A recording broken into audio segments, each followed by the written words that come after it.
triangle LMN similar to triangle PQR. 9 into area of triangle PQR equal to 16 into area of triangle LMN. So if QR equal to 20, then find MN. बघा कसं solve करायचं ते. त्यात दिले काय आपल्याला triangle LMN similar to triangle काय सांगितलंय PQR. सिमिलर आहे म्हणजे त्यांच्या साइडचा स्क्वेअर ते सगळं तुम्हाला माहिती. बघा 9 into काय दिलंय area of triangle PQR equal to 16 into area of triangle LMN हे असं दिलेलं आहे. तर यावरून आपल्याला काय फाइंड आउट करायचं आहे MN फाइंड आउट करायचं आहे. एक सोपी आयडिया बघा. हे नंबर्स आपण तिकडे नेऊ आणि एरिया जे आहे area of triangle PQR upon area of triangle LMN इकडे किती आहे 16 आहे. हा 9 इकडे काय मल्टिप्लाय आहे तो इकडे जाऊन डिवाइड होणार. सो थेरम काय सांगतो एरिया ऑफ सिमिलर ट्रायंगलचा हे तुम्हाला माहिती काय. Suppose area of triangle PQR upon area of triangle LMN हा साइडच्या स्क्वेअरच्या रेशो इतका असतो हेही आपल्याला माहिती आहे. सो आपण त्याच्यासाठी काय करूया QR चा स्क्वेअर अपॉन आता QR जर म्हटलं तर खाली काय येणार MN चा स्क्वेअर. सिमिलर आहे म्हणजे PQ LM QR MN शी आणि PR LN शी. सो आपण एक रेशो घेतला कारण आपले MN फाइंड आउट करायचं आहे. सो बघूया काय करता येईल. आता 16 आणि पुढे काय आहे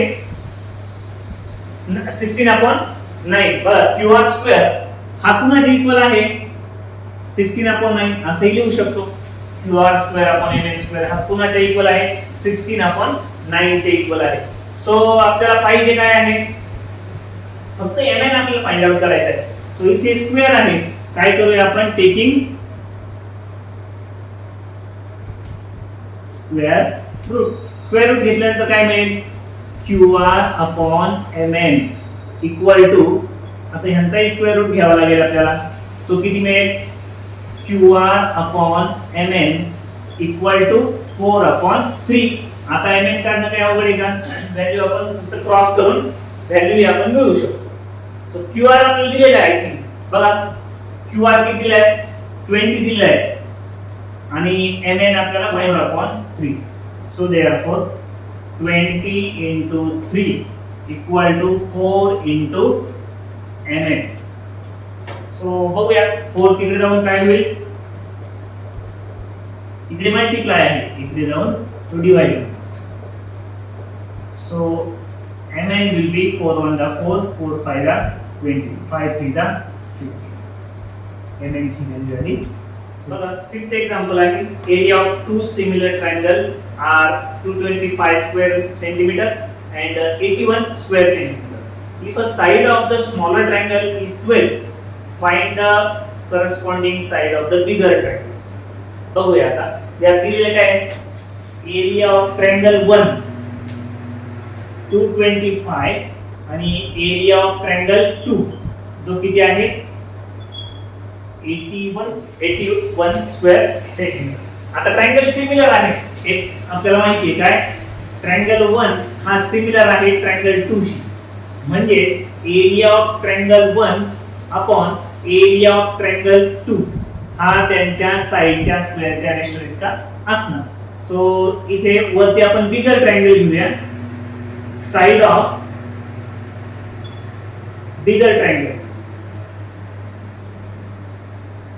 त्याचा स्क्वेअर आणि ते साइड ऑफ स्मॉलर ट्रायंगल आणि त्याचा स्क्वेअर. ठीक आहे ज्या गोष्टी आपल्याला माहिती आहेत त्या आपण पुट करूया.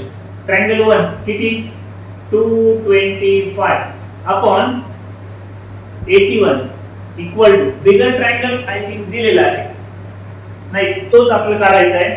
स्मॉलर साइड ऑफ जो काय स्मॉलर ट्रायंगल आहे त्याची दिलेली आहे 12, मग इथे आपल्याला 12 चा काय करावं लागेल, स्क्वेअर करावं लागेल. इथे साइड ऑफ बिगर ट्रायंगल आणि त्याचा स्क्वेअर ॲज इट इज. करूया सॉल्व. हा 225 ॲज इट इज 81 आहे तसाच.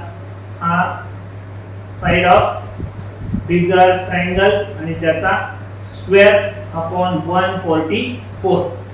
So side of bigger triangle त्याचा स्क्वेअर इंटू 81 इक्वल टू काय होईल, 225 into 144. So again side of bigger triangle त्याचा square equal to 225 into 144 upon काय होईल रे, 81. पण आपल्याला काढायचं काय, स्क्वेअर नकोय, फक्त स्क्वेअर रूट काढावं लागेल. साइड ऑफ बिगर ट्रायंगल काढायचं आहे, त्याचा स्क्वेअर आपल्याला नकोय. सो आपण सगळ्यांचं काय करूया, स्क्वेअर रूट काढून घेऊ. Taking square root. आता स्क्वेअर रूट काढल्यानंतर काय मिळतं बरं, साइड ऑफ बिगर ट्रायंगल त्यात आता स्क्वेअर रूट काढायचं ना, इक्वल टू या सगळ्यांचं स्क्वेअर रूट घ्यावं लागेल. असं लिहितो मी 225 144 अपॉन 81. तर या सगळ्यांचं स्क्वेअर रूट सांगता येईल.